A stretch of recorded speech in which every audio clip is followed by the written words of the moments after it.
petits lapins, j'espère que vous allez tous bien, j'espère que les dernières vidéos que je vous avais postées vous ont plu et aujourd'hui on se retrouve avec une toute nouvelle vidéo concernant les erreurs à ne pas commettre en maquillage comme vous avez pu le deviner avec le titre. Donc quand je dis les erreurs, c'est vraiment les erreurs en général parce qu'il n'y a pas vraiment de règles en maquillage, chacun fait ce qu'il veut, chacun est libre de s'appliquer autant de make-up et de la façon qu'il veut. C'est juste les erreurs qui sont faites en général et qui reviennent le plus souvent, des erreurs que moi-même j'ai faites, des erreurs que mon entourage a fait et voilà, et j'espère que cette vidéo va vous être utile. Donc on va voir comment passer de ça à ça. Donc avoir un teint quand même plus uni, qui met plus en valeur le visage et qui est plus adapté à la morphologie. Si j'ai un œil qui dit merde à l'autre, c'est normal, hein, le eyeliner c'est la vie, ça change vraiment la forme du visage. Donc voilà, avant de visionner la vidéo, je vous invite à vous abonner juste ici, à liker la vidéo et à me rejoindre sur mes autres réseaux sociaux. Donc c'est moi sur tous les autres réseaux sociaux, Instagram, Snapchat et compagnie. Je vous souhaite un bon visionnage et à tout de suite. Voilà, donc l'erreur number one, la toute première erreur. Je sais que nombreuses d'entre vous n'ont pas le temps de le faire ou vous oubliez ou voilà, vous n'avez pas forcément la peau qui vous le rappelle, mais c'est de s'hydrater. Il faut absolument s'hydrater avant de commencer à se maquiller. Je sais qu'il y en a plein, hein, moi même dans mon entourage, il y en a plein qui ne s'hydratent pas parce que voilà, elles pensent qu'elles ont la peau grasse, du coup elles se disent non, je vais pas venir mettre encore plus de crème hydratante, sinon ça va me graisser encore plus la peau, et du coup non, ça c'est vraiment une erreur à ne pas commettre. Il y a une différence entre avoir la peau grasse et la peau déshydratée, c'est deux choses complètement différentes et qu'il faut absolument bien séparer. Si vous ne préparez pas votre peau à recevoir le maquillage, soit la peau peut le rejeter, donc le maquillage va avoir tendance à être cakey, à être 3 fois plus huileux, soit ça va vous faire des réactions allergiques, etc. Bon, celles qui n'ont rien, vous avez été chanceuse, mais l'important vraiment c'est de prendre soin de sa peau avant et après par la suite maquillez-vous si vous voulez.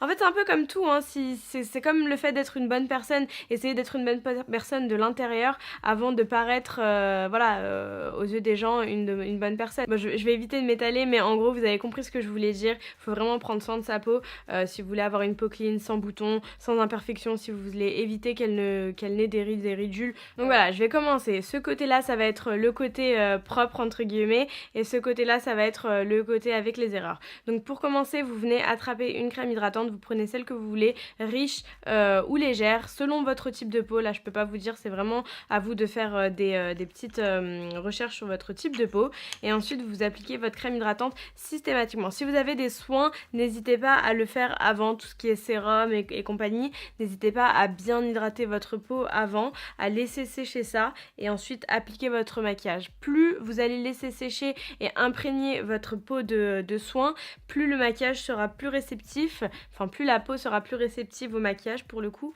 et plus votre maquillage tiendra longtemps dans la durée. Maintenant qu'on a préparé sa peau, on va venir appliquer un primer. Un primer, c'est ce qui va vous permettre vraiment de fixer le maquillage et de le faire tenir tout au long de la journée.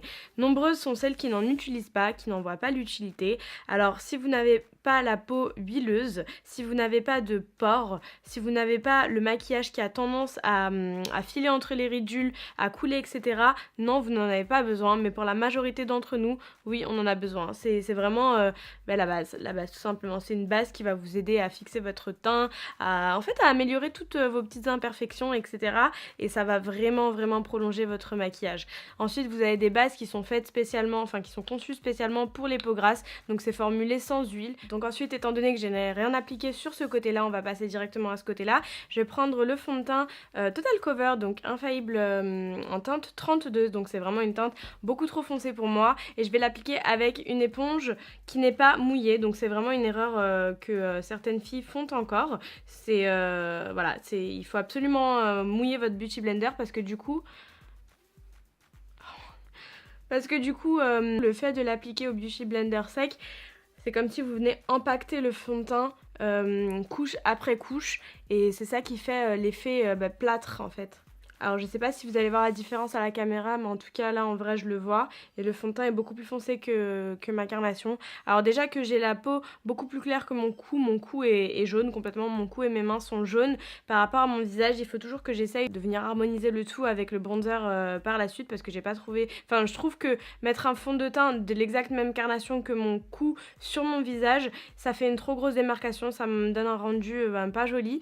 Du coup ce que je fais, c'est que je mets un fond de teint de ma carnation de mon visage, visage et ensuite je viens harmoniser le tout avec un bronzer. Du coup je vais venir en rajouter parce que l'une des autres erreurs à ne pas commettre, c'est vraiment de rajouter 4 tonnes de fond de teint au lieu de venir tout simplement couvrir les imperfections avec un anti-cerne par la suite. Soit vous prenez en fait un fond de teint avec la couvrance, mais du coup vous mettez qu'une ou 2 couches. Soit vous prenez un fond de teint assez naturel, mais pour le coup, là vous viendrez camoufler vos imperfections avec un anti-cerne. Mais le fait de rajouter des couches et des couches et des couches de maquillage, c'est ça qui va vous donner cet effet cakey et qui va voilà, vous faire briller au fur et à mesure de la journée, le fond de teint ne va pas tenir. Et de l'autre côté, je vais me prendre le Armani Maestro, qui est un fond de teint beaucoup plus léger, et je vais l'appliquer avec un Beauty Blender mouillé. Voilà, je l'applique en faisant des petits tapotements. Et là, vous allez voir que malgré le fait que ce soit un fond de teint quand même assez naturel, il couvre tout autant que le fond de teint, couvrant. Et j'arrive à couvrir mon visage tout en ayant cet effet naturel. Vous voyez, il n'y a pas trop de démarcation.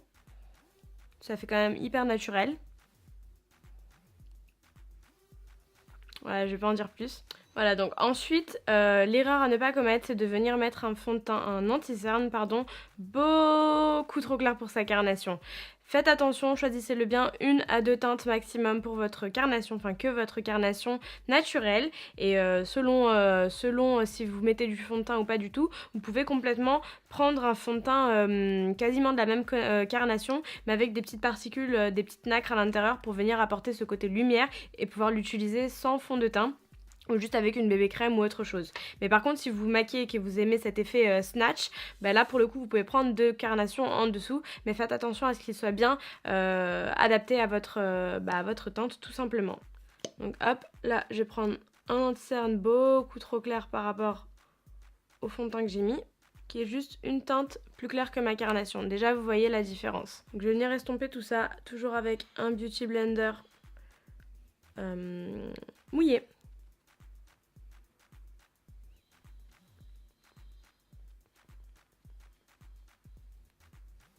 Voilà, donc voilà, vous voyez bien que si je cache cette partie-là, l'anti-cerne est quasiment imperceptible. Ça donne juste un petit côté un peu plus clair, ça cache la cerne et ça donne un air naturel, un air réveillé.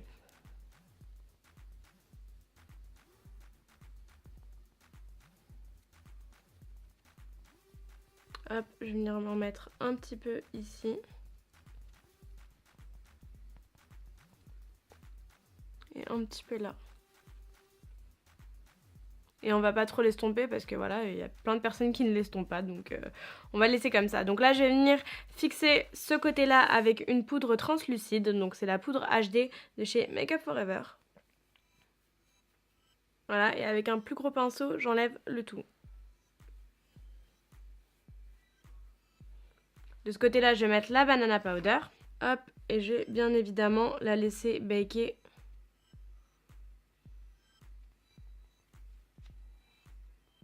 Faites attention aussi les filles, la poudre banana powder ou une toute autre poudre avec laquelle vous viendrez baker votre visage, donc laissez poser comme ceci. Ce n'est pas fait pour tout le monde parce qu'il y a des personnes qui ont la peau très sèche, qui ont le dessous de l'œil très sec, et même en hydratant, le fait de laisser baker, ça assèche la peau et du coup ça vous fait des petites craquelures au niveau de l'anti-cerne et c'est pas joli. Donc à ce moment-là, vous avez juste à poser, à fixer et à enlever tout simplement. Vous n'êtes pas obligé de baker et de laisser ça très longtemps. Ça c'est une très très bonne alternative pour les personnes qui ont la peau huileuse, la peau grasse et même la peau mixte parce que moi je le fais et j'ai la peau mixte. Donc en attendant je vais venir faire mes sourcils.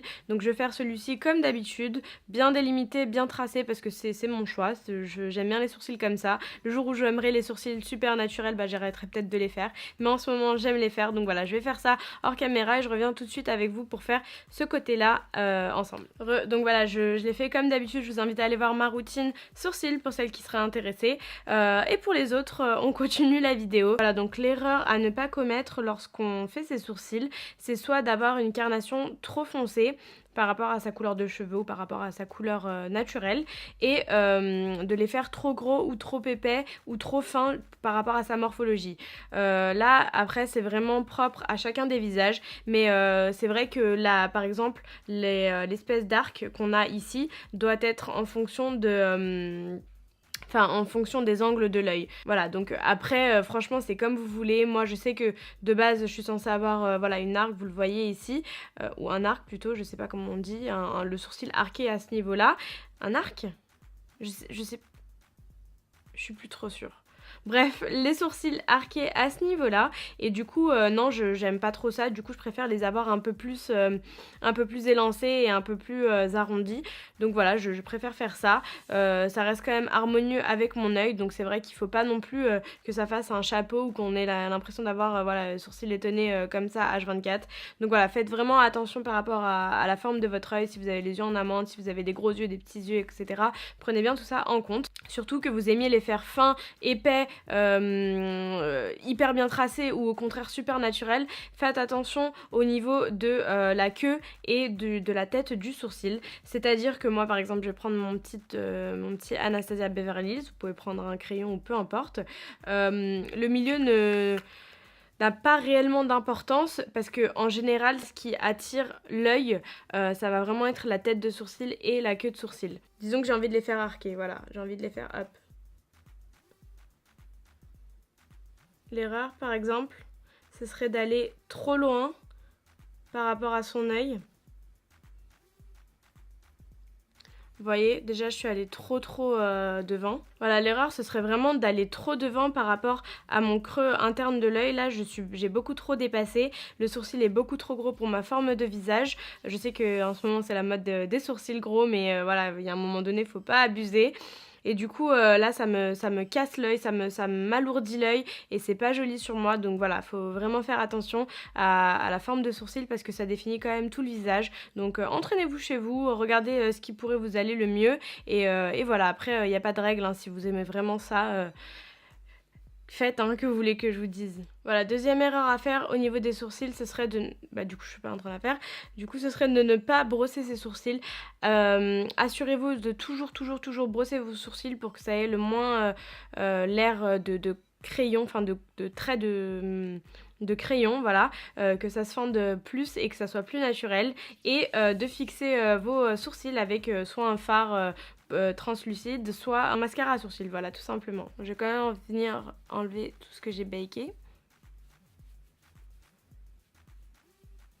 On passe aux yeux et on reviendra au teint par la suite. La première erreur à ne pas commettre pour les yeux, ce serait de ne pas appliquer de base. Donc là, la mienne, ma préférée, c'est la Urban Decay Primer Potion de chez Urban Decay, mais en teinte Eden. Donc je l'aime beaucoup parce qu'on peut la porter toute seule, venir juste cacher petite ridule, vaisseau et veine, mais aussi on peut la porter comme base, hein, comme son nom l'indique, en dessous de fard et qui va venir fixer le fard sur le long terme.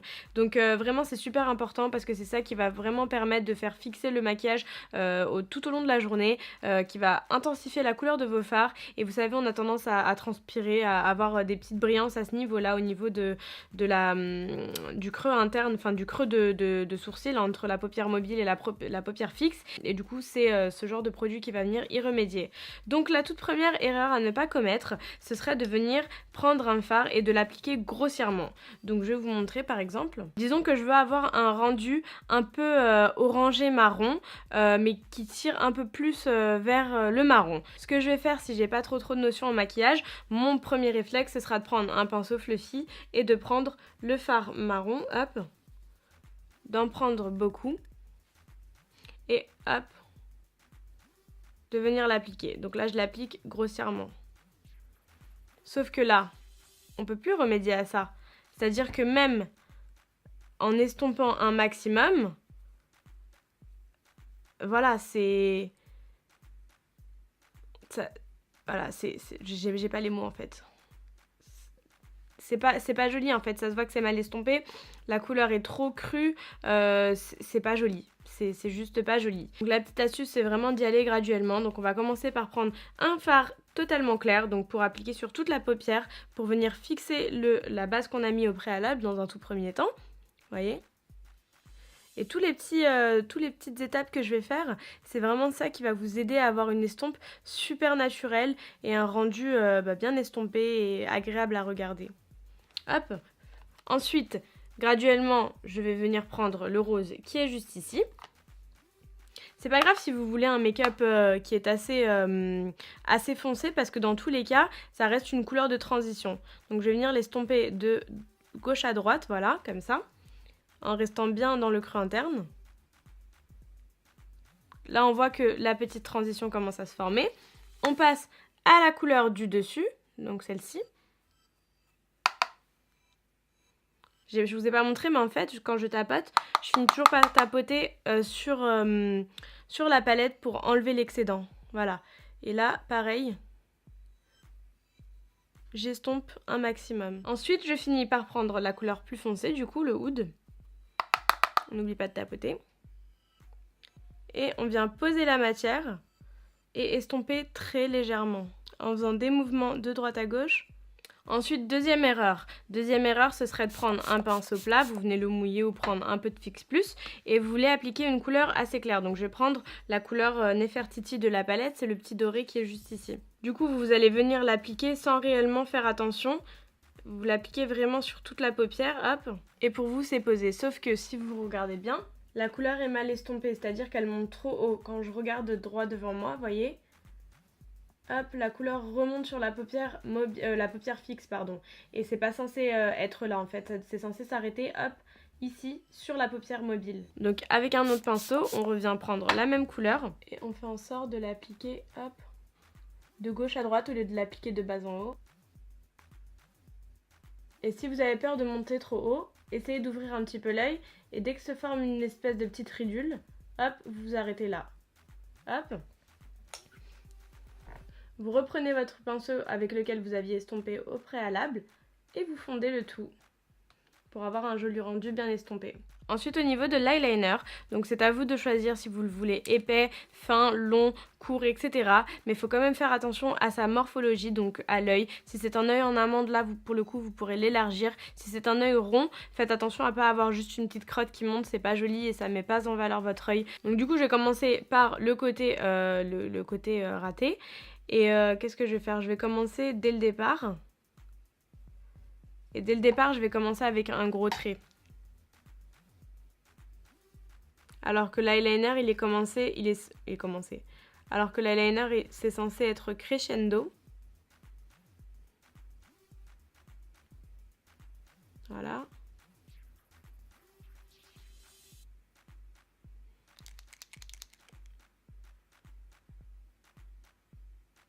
Ça, alors ça ne met absolument pas mes yeux en valeur. Je vais faire l'autre œil et je vais vous montrer comment on peut venir étirer l'œil et avoir un œil de biche en commençant l'eyeliner, pas du début, mais un peu vers le milieu et en étirant l'eyeliner pour avoir cet effet d'œil étiré. Donc je le commence à peu près à ce niveau-là.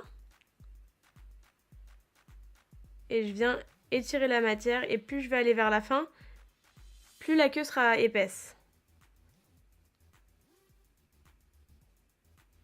Déjà rien qu'en m'arrêtant là, vous voyez qu'il y a une énorme différence. Celui-ci aura plus tendance à alourdir mon regard, tandis que celui-ci aura plus tendance à l'étirer. Du coup pour la fin, hop, je vous invite à aller voir mon tuto eyeliner.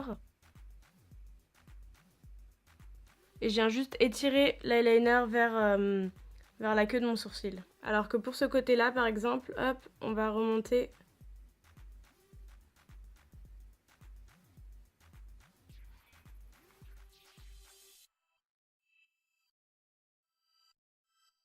Une autre erreur à ne pas commettre, c'est vouloir mettre un highlighter trop clair pour son maquillage. Et là, pour le coup, hop, on va venir éclaircir le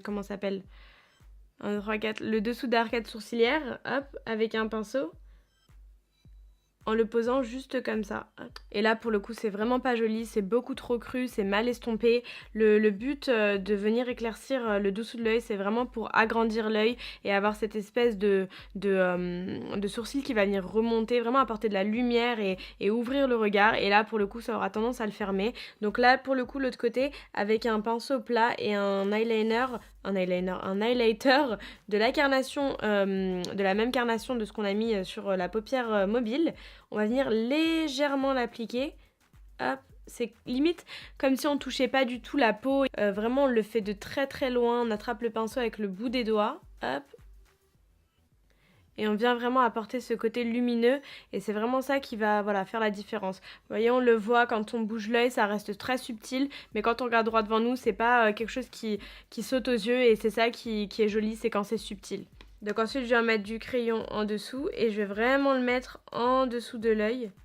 Voilà, et c'est vraiment une erreur à ne pas faire, que ce soit du crayon ou du fard, hein, peu importe. Le fait de le mettre comme ça et de le rapporter à ce niveau-là jusqu'au creux interne, vous voyez bien que ça fait tomber l'œil et c'est pas joli, ça entoure l'œil, ça fait tomber votre œil, ça fait vraiment tomber la paupière en fait, ça fait tomber la paupière et si vous n'avez pas mis d'anti-cerne, ça va faire comme si vous aviez des cernes super prononcées. Donc je vous conseille de le mettre vraiment à l'intérieur dans la muqueuse. Et je vous conseille d'en mettre très légèrement, un pas d'appui comme un bourrin pour que la matière tombe sur les cils. Et après, pour le coup, vous pouvez revenir prendre un peu de fard orangé avec un peu de fard marronné et de l'apporter légèrement en dessous de l'œil pour avoir un petit rappel avec ce qu'on a mis au-dessus. Et là, le petit plus, ce serait de rajouter un petit peu d'highlighter, voilà, au creux interne, pour apporter de la lumière au regard. Mais il faut que ça reste quand même subtil, quoi. Je vais vous faire la même chose de l'autre côté. On passe ensuite au mascara. Et là, je vais prendre le Féline de chez L'Oréal. Et le problème du mascara, le problème des filles et du mascara, c'est les araignées. Je sais pas du coup si vous arrivez à bien percevoir la différence entre cet œil là qui est beaucoup plus tombant, qui fait œil rond et qui ne met pas en valeur mes yeux, et cet œil là plutôt qui allonge mes yeux, qui me donne des petits yeux de biche et voilà, c'est plus harmonieux avec mon visage que ce côté là. Donc vraiment c'est des petites erreurs toutes bêtes mais qui changent énormément la forme de l'œil. Moi de ce côté là je vais venir mettre des faux cils tout simplement parce que j'aime bien les faux cils, je trouve pas que ce fasse super faux quand on choisit bien ses fossiles, ça fait tout aussi naturel. Bon après on va pas commencer un débat sur ce qui est naturel ou non, hein, mais voilà, c'est selon ce que vous aimez et j'ai pas de raison particulière, c'est juste que j'aime bien les fossiles. J'aurais pu mettre du mascara mais avec ce type de make-up là je préfère avoir des fossiles, tout simplement. Ensuite j'ai appliqué légèrement du mascara en dessous. Donc ensuite, je vous invite à repasser au teint. Pour le mauvais côté, du coup, sans surprise, on vient prendre un bronzer qui est trop foncé pour soi. On va quand même venir l'estomper, on n'est pas des sauvages. Hop. Et de ce côté-là, du coup, je prends un bronzer plus de ma carnation, donc plus dans les teintes un peu froides. Et j'en mets, par petites hachures, vous voyez. Toujours vers le haut, tout en faisant des mini hachures. Pour le blush, je vais venir mettre un petit rose. Toujours la même chose par petite hachure. De l'autre côté, on se lâche. Hein. Au niveau de l'highlighter, je vais venir prendre un highlighter en stick pour mon bon côté. Hop, et je vais l'appliquer directement en doigt, tout en tapotant. Tout simplement. Pour avoir cet effet, ce glow un peu naturel. Et pour l'autre côté, je vais prendre le Fire Crystal de Fenty Beauty. Au niveau des lèvres, je vais venir faire mon contour. Hop.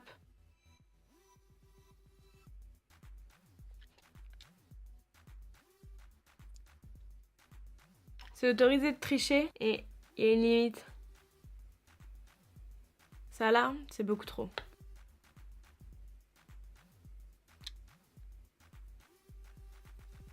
Je vais mettre ça au centre.